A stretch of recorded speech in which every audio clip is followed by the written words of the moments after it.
isang abalang lungsod, may isang mapayat na lalaki na nagngangalang Tore.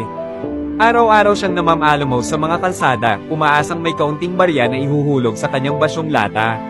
Suot niya ang gasgusing damit at palagi siyang gutom. Ngunit sa kabila ng kanyang kaawa-awang kalagayan, si Tore ay may pusong puno ng inggit at galit sa mga taong dumaraan, mga taong malilinis, mabango, at may dalang pagkain na ni minsan ay hindi man lang siya tiningnan. Sa gabi, habang nakahiga sa malamig na semento, palagi niyang iniisip bakit sila sagana at ako'y ganito. Isang gabi, habang nakapikit at nilalamig, lumapit sa kanya ang isang matandang misteryosong lalaki. Bulong nito, ang pusong marumi ay hindi karapat-dapat maging tao. Kinaumagahan, nagising si Tore na may nguso, buntot, at makapal na balahibo, isa na siyang baboy.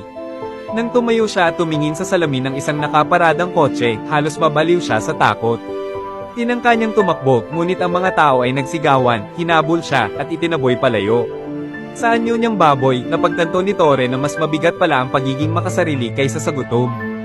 Sa kanyang pag-iisa bilang hayop, doon niya unti-unting natutunan ang tunay na halaga ng kababang loob at pasasalamat.